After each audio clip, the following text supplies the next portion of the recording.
Hello guys, welcome to the first case study video. This is gonna be a fantastic little series going over like a case study of a store we're currently launching, and just showing you like how we're gonna scale up the store, like everything we're kind of doing without actually showing you the store, but kind of like showing you the steps we're making. And this is a good case study because like this store didn't work immediately. It's not like one of those banger products that I talk about. It's just one of those products that like takes retesting to actually make it work. I don't know, my camera looks really red right now, but whatever. But first of all, I just want to go over, because this is the case study. A lot of the case studies about like analyzing your test and analyzing your results and then like making improvements from there. So that's what a lot of this is going to be about. But then I just want to talk a bit about like metrics, even though a lot of you probably already know this, and I'm not going to go super into detail in this, because like if you don't already know these things and you're like a beginner, you can Google this stuff, find loads of YouTube videos talking about this stuff. So it's just a waste of time for me to talk about it. But like these are kind of the main metrics when you test a product, what you want to really be looking at.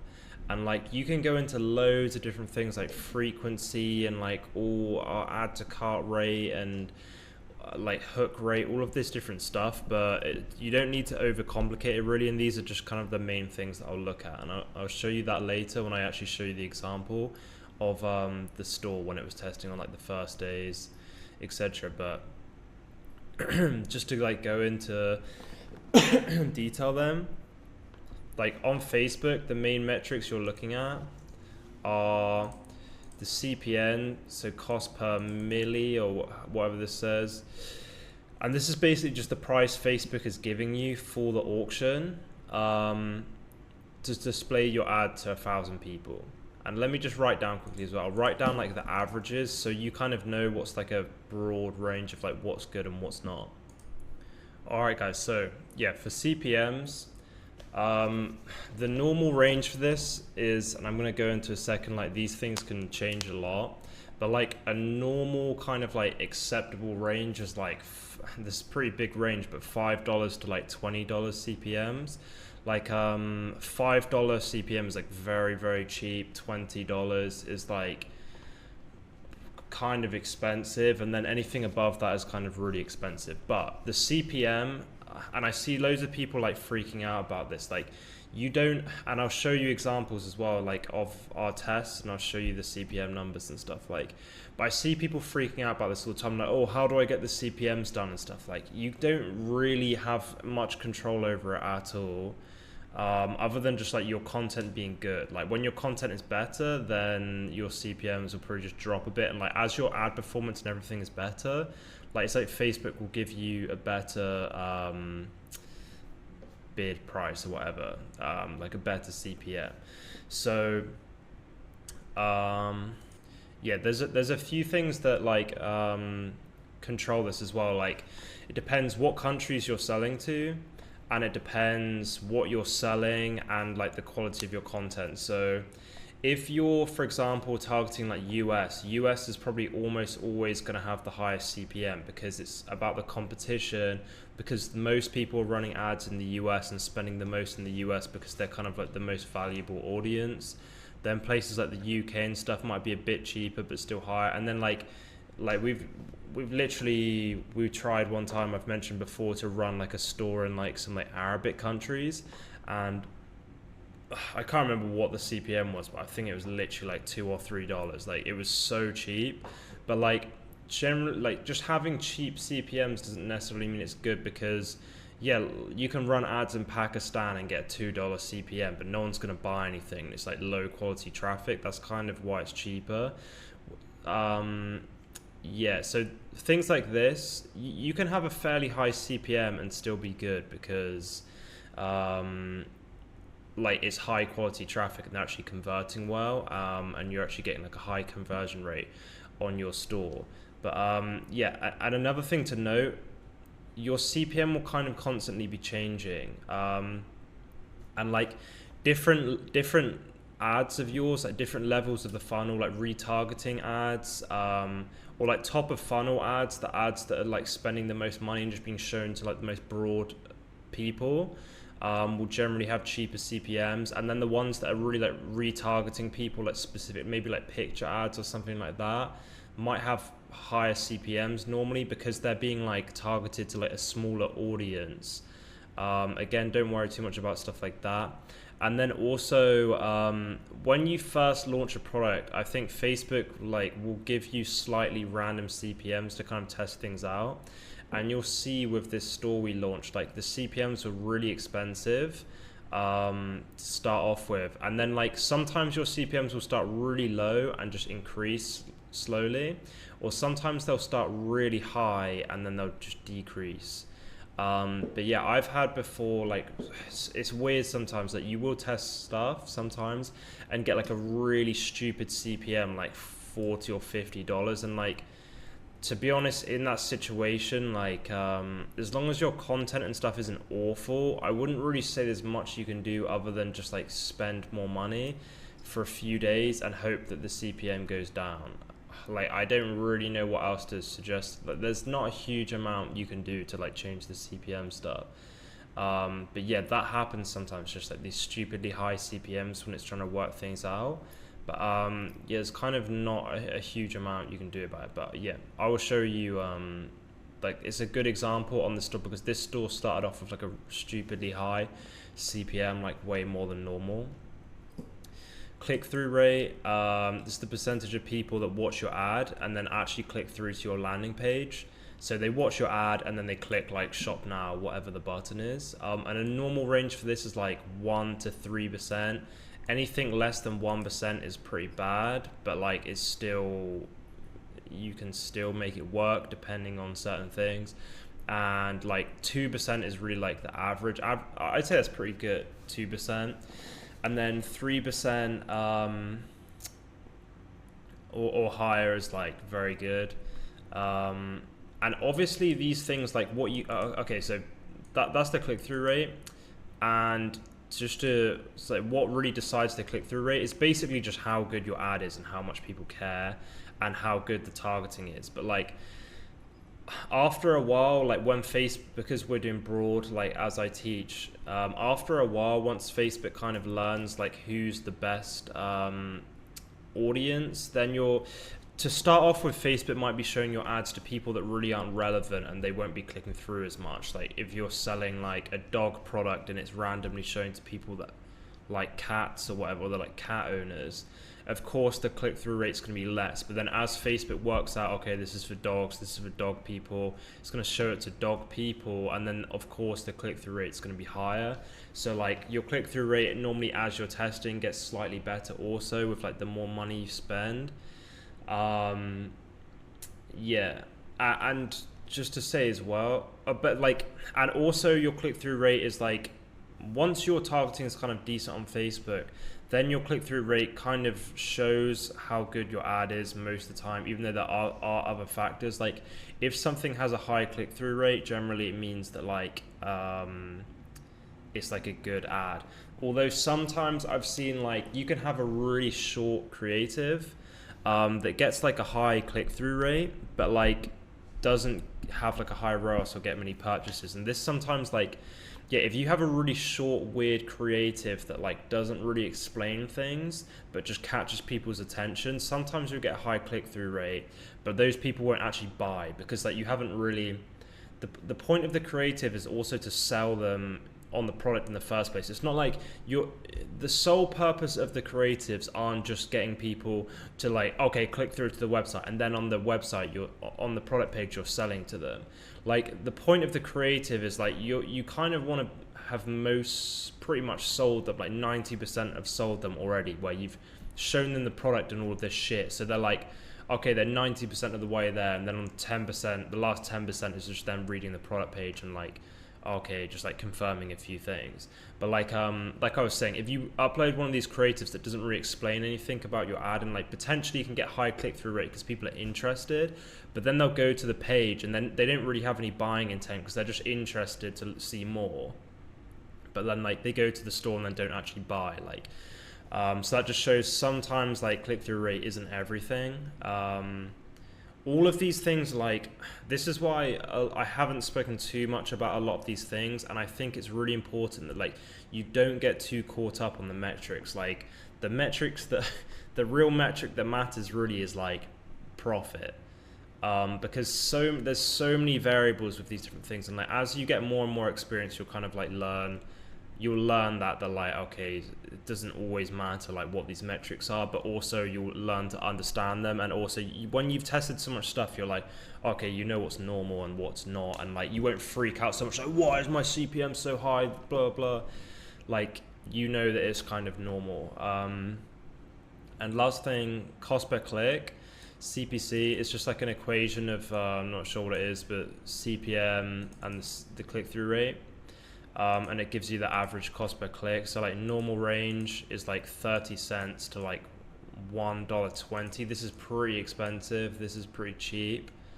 I'd say this might be a bit over, but like it really depends on things like, as we go on a second, like your AOV and your conversion rate. If you have like a product that you're selling for like $200 and you're spending $1.20 for a click, it's potentially not bad. I mean, that's probably actually pretty good, because you can afford to spend more money to get people to click. But if you're selling something for like $20, $30, or even like $50, and you're paying that much per click, that's quite expensive, and like it's going to be harder to be profitable. I hope you see what I mean. So, but yeah, obviously like these clicks, super important. And again, to go back, like just because something has a high CPM or like a low CPM, or something has a high click-through rate and a cheap CPC, like all of these things that you're kind of told are good, doesn't necessarily mean it's good. Like there's so many factors that can go in, like I was just saying, with like the high click-through rate but maybe not buy intent, and the CPMs on like the country and the targeting, blah blah blah. But yeah, and obviously I'm going to go through and actually show these things like in practice in the actual case study in a minute. And then on Shopify, the things I really look at, like AOV, even not so much when testing, or it depends. If you're doing like quantity breaks and stuff, you might be unaware of like what AOV you might be getting, but like there's not really a normal range for this, because obviously it depends. But like we've said in like product research and other videos, like I would not be trying to sell anything for less than $30, and even $30 is like very low. But I would not be trying to sell it. It's possible to sell stuff for a lot lower than that, but like I just wouldn't. And then conversion rate. This is again something that like people get really tripped up about, but conversion rate, yeah, how many visitors are actually buying your product when they come to your store. So a normal range is like 2% to like 6%. So 2% is pretty low but pretty normal. And like 6%, even like you can get conversion rates higher than this, like 8% and stuff like that. But conversion rate, yeah, I see loads of people like tripping up about this and being like, oh, I've tested. When you're testing something, right, and you're spending like a really small amount of money, and you've spent like $100 on ads on the first day, and then you've got like a couple purchases, and people are like, well, my conversion rate's like 1.5% or something, and they're like, oh, this is less than the 2%. How do I do this?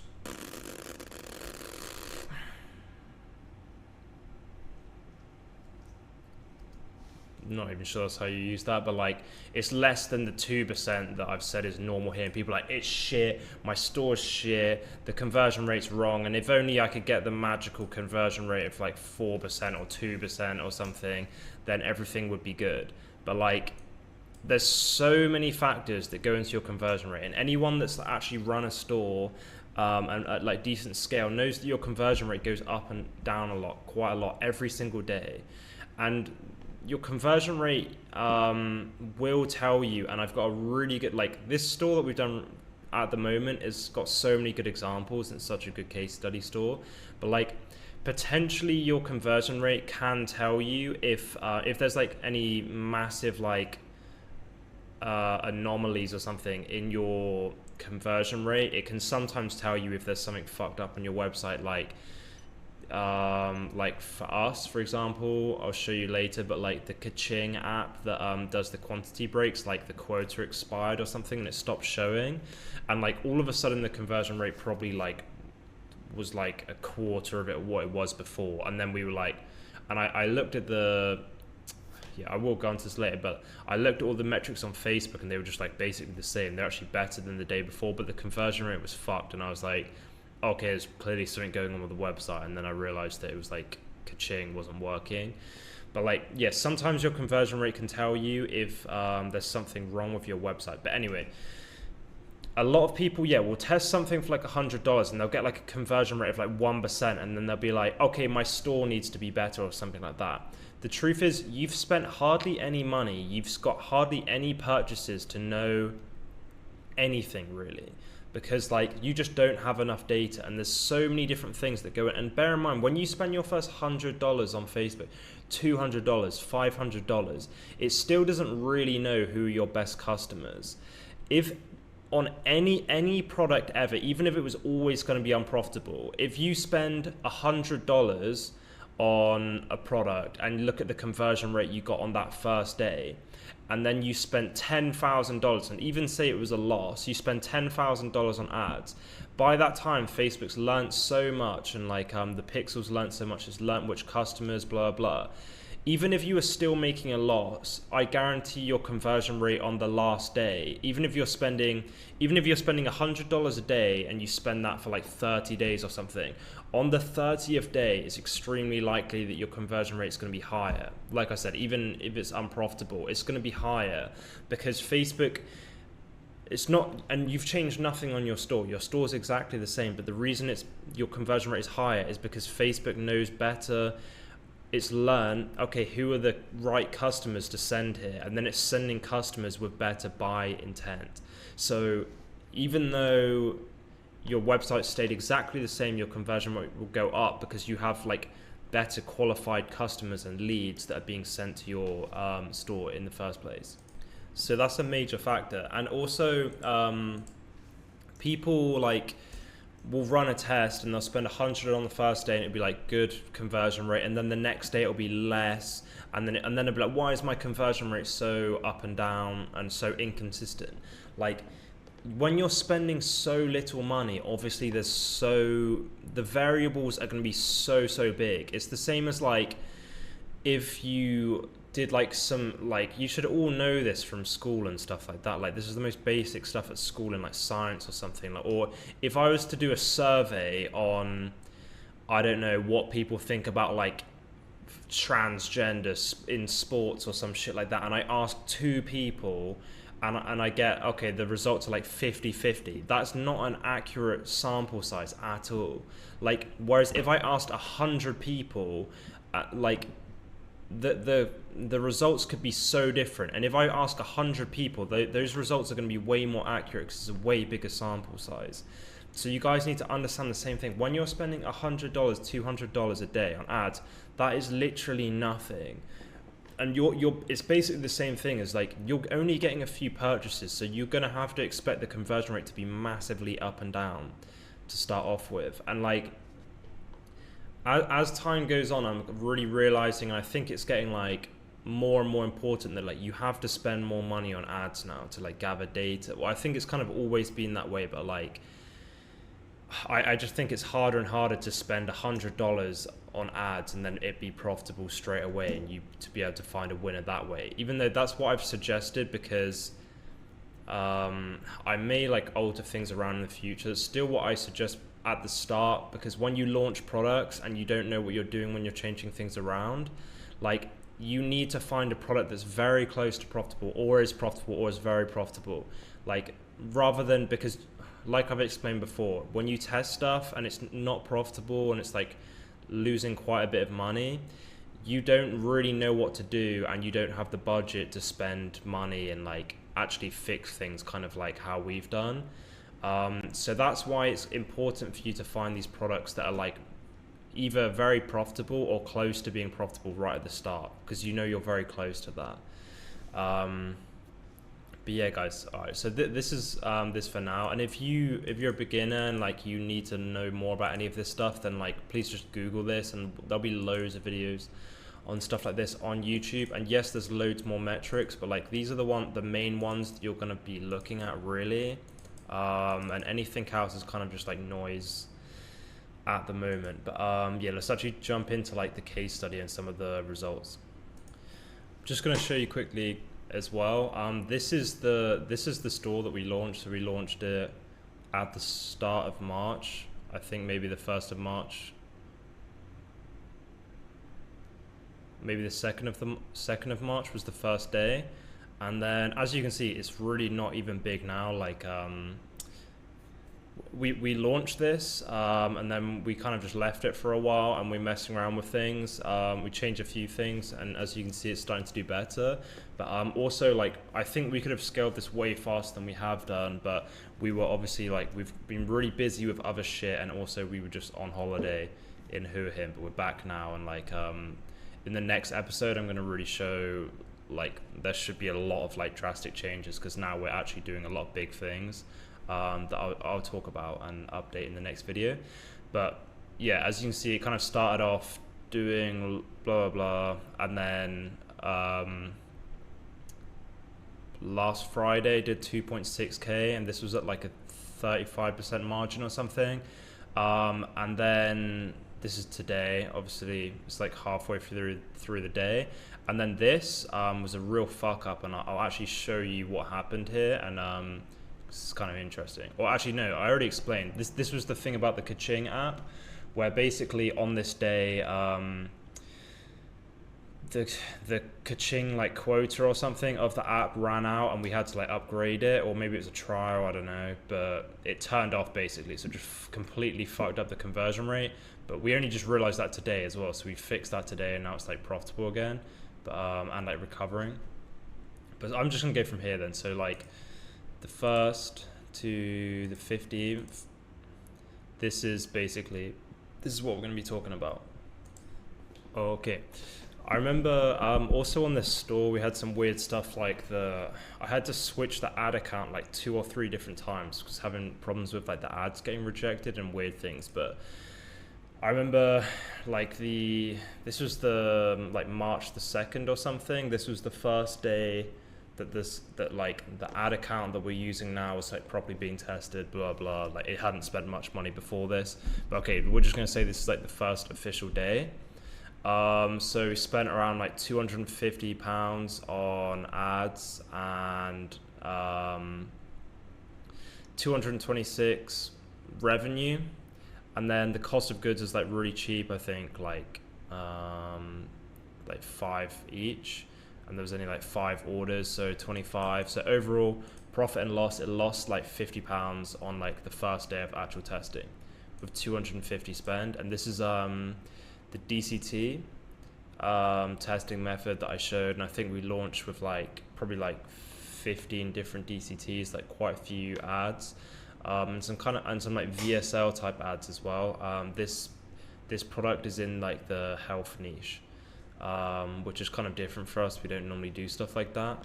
But yeah, so that was overall $50 loss on the first day, £50. Okay, and this is inside the ad account on that day. And obviously, sorry guys, this is in pounds.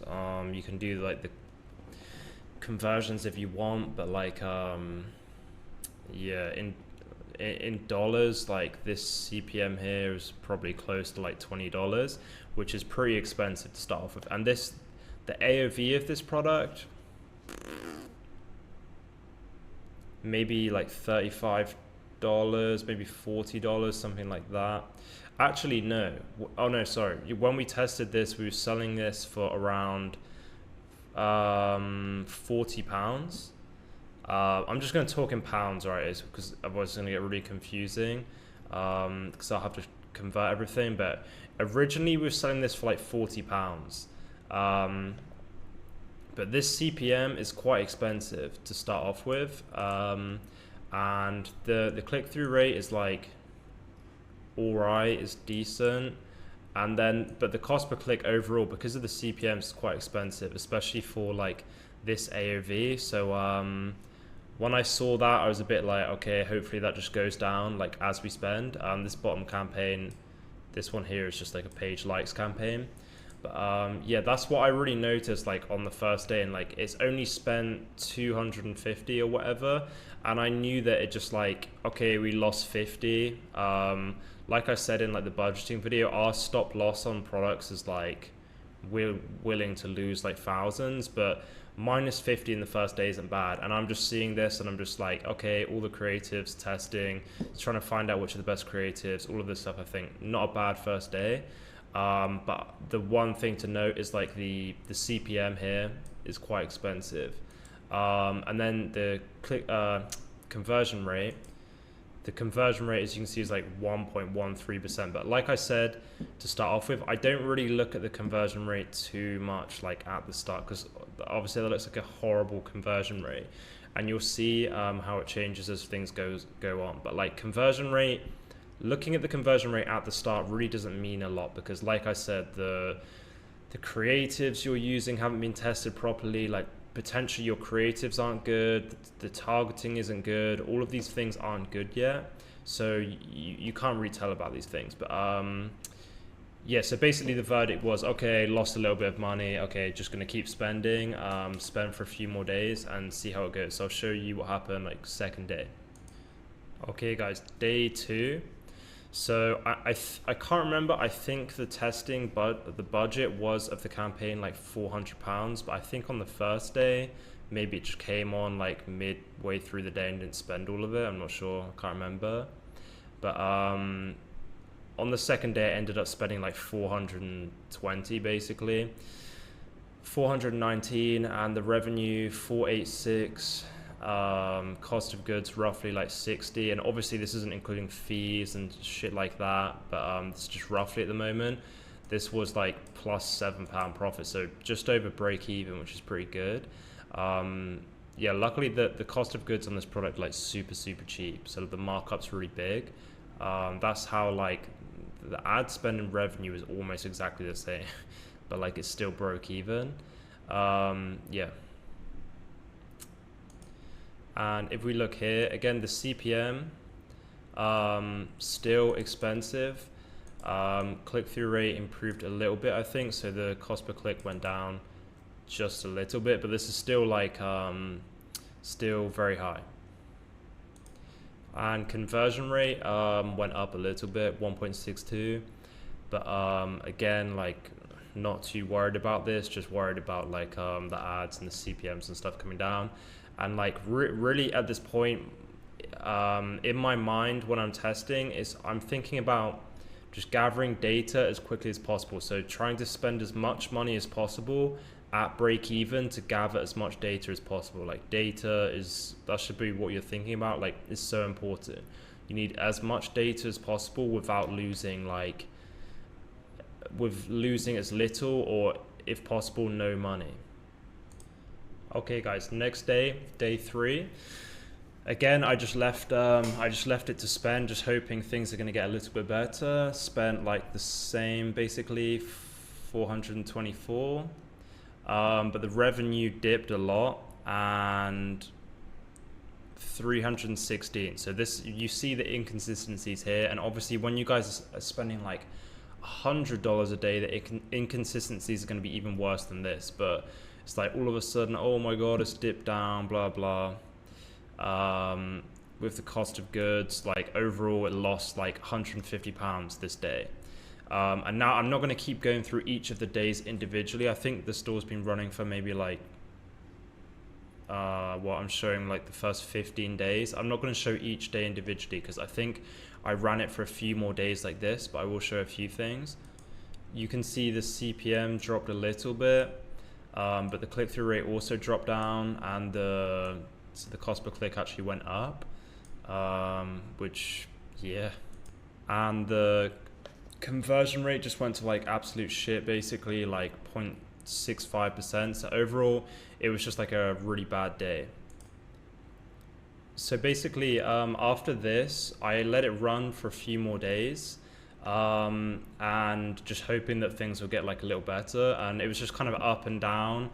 And I kind of realized that it's not just going to start working from like data. Like we actually need to make some big changes. So we started looking at things and looking at what we could change. So I'll look on the day of the 7th, because that's the day before we did these tests. Okay, I'm not going to show that actually because it's basically the same. But basically, after like 7 days or whatever it was, I just realized that, okay, this isn't going to start working unless like we do some big things. So, and this is kind of where the experience comes in, and like it will take you a while to learn this stuff, but some of these things I listed here will help you kind of get in that mindset, and even you can test some of these things out yourself. But like, first of all, I just wanted to check, this is like an easy fix that everyone could do. I just checked the markets, and I checked on Facebook like which countries were the most profitable. And this is quite important. You'll have to do this quite often, to be honest, with a lot of products. Like the US it would be so hard to get the US profitable at the start. So I basically saw the US was performing shit, and it was eating up like a lot of the spend and just making it like less profitable. So I just removed the US from the campaign, and then doing that, like it should just stop spending in the US and spend more in like more profitable, easier places. And then eventually, like, the point is we want to get things profitable, get things to work, improve everything, and then we can actually introduce the US back in the future. But for now, just removing it. Okay, I'll show you how you can do that. So if you go to your campaign and you click on this button, the breakdown, and then click country, then it will show you kind of the spend in the different countries. And you want to have a decent amount of data on this so you can see like where the money's being spent. But if you see the US is spending quite a lot of money and the ROAS there is quite bad, you can just remove it and do as I just said, basically. The next thing I did, and bear in mind a lot of these things are kind of like temporary things, which are like quick temporary fixes, which then we hope to like change back in the future. But basically our price for this product is like very expensive compared to what people normally pay for this product. So I basically just said, let's just try and drop the price from 39 to 29, even though it's a big hit to the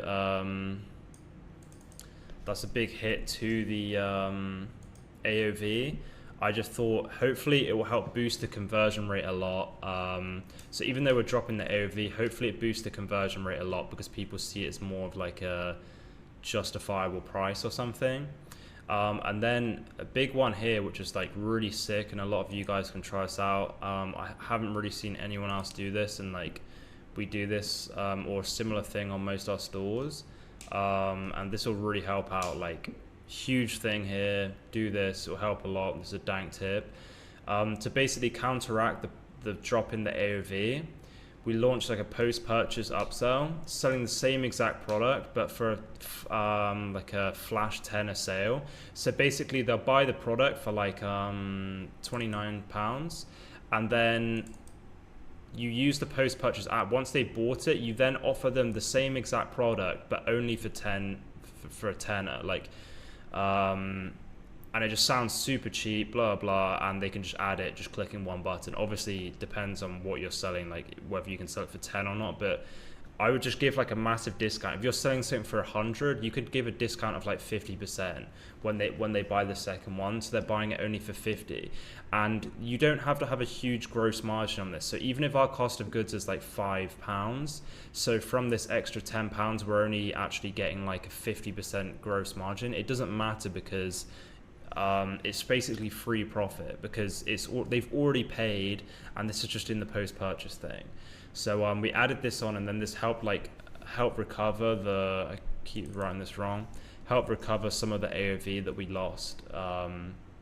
So this obviously reduced the AOV, but boosted the conversion rate, and then this actually boosted the AOV back up a little bit, and not to the same as before, but like helps out. And like these always do really well, especially if you do these like flash 10 sales, if you can get away with this with your product. But yeah, definitely always, there's no reason not to have post-purchase, because you can't fuck up your conversion rate doing this, because people have already bought. So if you show them something for another deal, they've already bought, they can't cancel the order or whatever, like, so it doesn't make a difference. And then also last thing, and this is probably one of the biggest things, we were testing the store on like a landing page template we had made ages ago, and we've used that template on a few stores, but none of those stores have ever done well. And I kind of had like a feeling that like I just didn't think the landing page was that good, and I just felt there was something wrong with it. And I said, like, let's try and test on just a normal product page. Just get the product page made nice, and then test on that, and let's compare it. And then I used the exact same strategy that I show on how to test landing pages and stuff in the Facebook ad tutorials that I made, and I'll show you that now. Okay, so this is on the first day of this test. So basically, just like following my tutorial that you guys can do, I took our best performing creative and I duplicated that, the best performing DCT, and I changed the product page. And I put a minimum spend on both of them of like, I think I did like 100, but as you can see, like it only spent, so this one, top one here is the product page. So this is the new test, and then this is the original one, which is the landing page.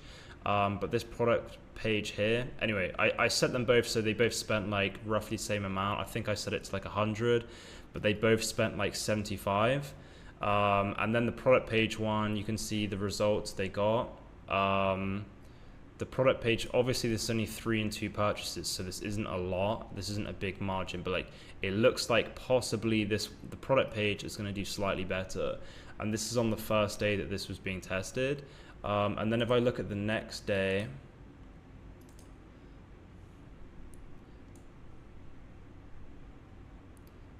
yeah, so they spent again around exactly the same amount, almost £100. And you'll see again the top one, which is the product page, 3 purchases, and the bottom one only 1 purchase. And also like this is unprofitable, I think here. Yeah, I think this is unprofitable here, but like again, like I say in like the DCT, when you're forcing minimum spend to stuff, especially because this is only one creative as well out of all the creatives, I'm not worried about that. I'm just worried about finding the best page. I don't care if it's profitable, but like testing these two pretty fairly, like they're both spending the same amount now over 2 days. Like the difference is becoming clear that this one is better. And if I look at, I don't know if I kept running it on this day also. I think I turned this one off on this day, but because I kind of just like, okay, whatever, I think this top one is a lot better. So I basically worked out, okay, this product page is better than the original landing page, proving my hypothesis.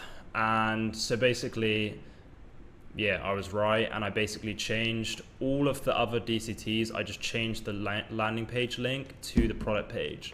Yeah, and then that was a huge thing, and that basically then boosted the conversion rate on everything.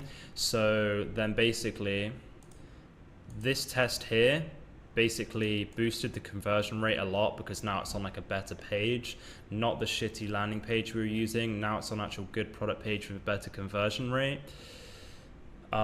This here improved the speed, the spend efficiency.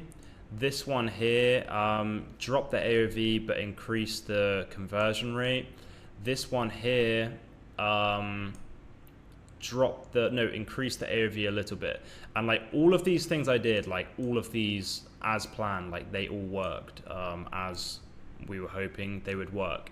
Yeah, so if I show you then some of the next days, like the results on the next days, and you can see like those results and changes like come into fruition and how that kind of changed things.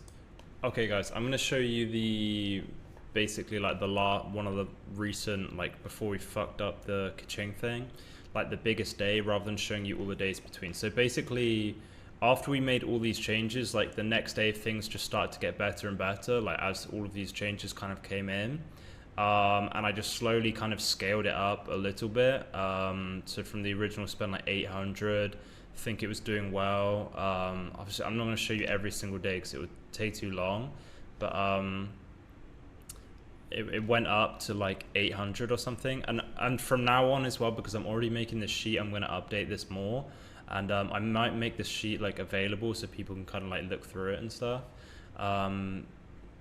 Yeah, but I'll fill this out each day, but I'm just going to skip to day 14. So basically, yeah, I was just scaling it up slowly. So on the day 14, spent 1,177, and the revenue was like 2,618. So you see, it's like a massive improvement.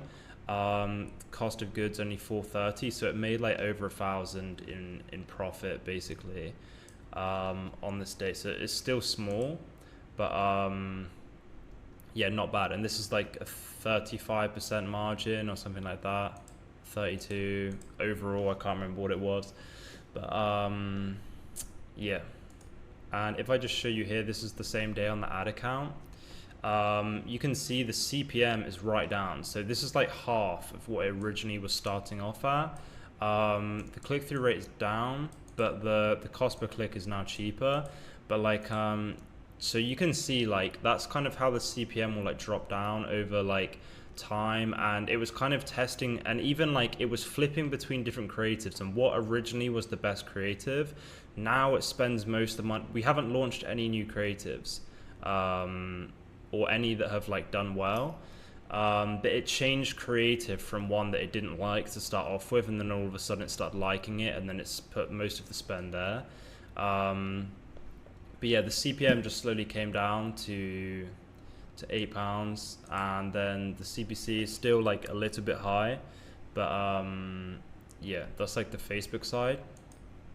And then on the Shopify store, so the conversion rate is now like 3%, which is like up a lot from what it originally was.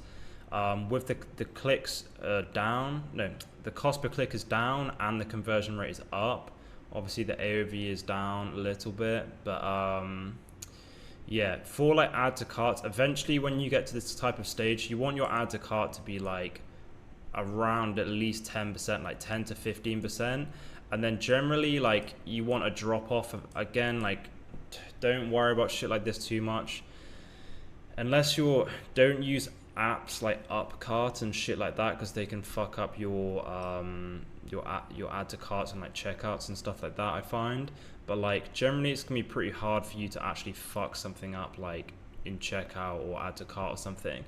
If there's a huge drop off here that's more than half, then like potentially it's less likely something to do wrong with your cart. It's more something to do with like people just unsure about your offer, and they've added to the cart and then they're like, I don't know, actually it's probably more to do with your offer, unless you've done something weird to the cart or you're using like a weird cart app. And the same with checkout as well. Please shut the fuck up about asking about like different page checkouts, like 3-page and 1-page. We just use 1-page all the time now. It's always fine. Like, don't worry about that. Shopify have literally tested this shit over and over so much before releasing it. Why would they release something that has a shit conversion rate and like fucks up all the time? Like, they didn't do that. Obviously they've tested these things loads before they've launched it. The more sales you make, Shopify makes more money because they're taking a percentage of it, right? So yeah, don't worry about the checkout stuff. Don't change settings in the checkout. Just leave it basically as it is. But yeah, basically you can see how all of these things have improved basically, and that goes back to this shit in here, like all of these different things that I changed in here, all of these different things, and then just allowing it to spend quite a bit of money. Like, let me see how much money it's spent now. So overall in that time, it spent like £7,000 and had like almost 400 purchases.